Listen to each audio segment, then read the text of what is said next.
গ্রন্থকথা চ্যানেলে আপনাদের সকলকে স্বাগত। আজ আমরা জানব তুলসী গাছ বা তুলসী দেবী কে ছিলেন। চলুন জেনে নিই।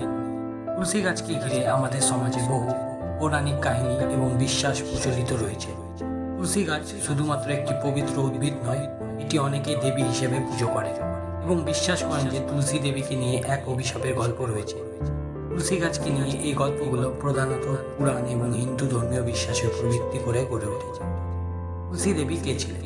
পুরাণ মতে তুলসী দেবী ছিলেন বিষ্ণু ভক্ত এবং তার আসল নাম ছিল বৃন্দা। তিনি শালগ্রাম শিলা রূপে পরিচিত বিষ্ণুর অবতার শঙ্খচূড়ের স্ত্রী ছিলেন। তবে বৃন্দার জীবনটি দুঃখজনক এক পরিণতিতে পূর্ণ ছিল এবং তাকে ঘিরে রয়েছে অভিশাপের কাহিনী।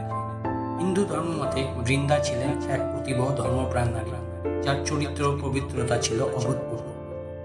তিনি প্রভু বিষ্ণুর প্রতি অপরিসীম ভক্তি নিবেদন করতেন এবং তার স্বামীর জন্য চিরন্তন আশীর্বাদ কামনা করতেন।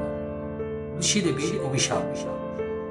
শ্রুতি অনুযায়ী শঙ্খচূড় এক অত্যন্ত শক্তিশালী অসুর ছিল এবং সে বর পেয়েছিল যে তার স্ত্রী বৃন্দার সতীত্ব বজায় থাকলে তাকে কেউ পরাজিত করতে পারবে না। এই কারণে দেবতারা শঙ্খচূড়কে পরাজিত করতে অনেক চেষ্টা করলেও তারা ব্যর্থ হয়। শেষে তারা প্রভু বিষ্ণুর কাছে সহায়তা চেয়ে আসেন। প্রভু বিষ্ণু শঙ্খচূড়কে পরাজিত করতে প্রতারণার আশ্রয় নেন এবং বৃন্দা রূপান্তরিত স্বামী রূপে তার কাছে আসেন। বৃন্দা তার স্বামীকে চিনতে না পেরে তার প্রতি পূর্ণ বিশ্বাস রাখেন এবং তার সতীত্ব ত্যাগ করেন। পরে যখন তিনি বুঝতে পারেন যে তিনি প্রতারণার শিকার হয়েছেন, তখন তিনি অত্যন্ত মর্মাহত হন এবং প্রভু বিষ্ণুকে অভিশাপ দেন। বৃন্দা তার ভক্তি এবং বিশ্বাসে আঘাতপ্রাপ্ত হন এবং বিষ্ণুকে শাপ দেন যে তিনি পাথর হয়ে যাবেন। প্রভু বিষ্ণু বৃন্দার অভিশাপের কারণে শালগ্রাম শিলাতে পরিণত হন, যা আজও ধর্মে পূজিত হয়।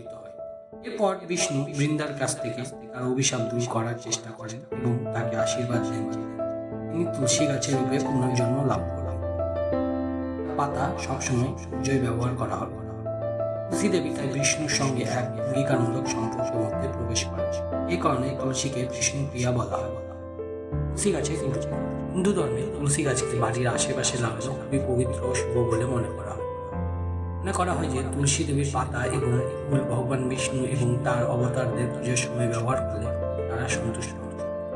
তুলসী শুধুমাত্র ধর্মীয় দিক থেকে নয়, বিজ্ঞানসম্মত দিক থেকেও একটি গুরুত্বপূর্ণ উদ্ভিদ হিসেবে পরিচিত। এর পাতা এবং শিকড়ে অনেক ঔষধি গুণ রয়েছে, যা শরীরের রোগ প্রতিরোধ ক্ষমতা বাড়াতে সহায়ক। তুলসী বিভিন্ন ধরনের রোগ যেমন ঠান্ডা, কাশি, জ্বর এবং অন্যান্য শারীরিক অসুস্থতার ক্ষেত্রে তুলসীর অভিশাপ ও বিশ্বাসের প্রশ্ন। তুলসী গাছে অভিশাপের কাহিনী মূলত হিন্দু পৌরাণিক বিশ্বাসের উপর ভিত্তি করে গড়ে উঠেছে এবং এতে আমাদের সমাজের ঐতিহ্য, সংস্কার এবং ধর্মীয় ভাবনার প্রভাব দেখা যায়। তুলসী দেবীর অভিশাপের মাধ্যমে আমাদের ধর্মীয় বিশ্বাস এবং নিয়মকানুনের প্রতি শ্রদ্ধা প্রদর্শনের গুরুত্ব প্রতিফলিত হয়েছে।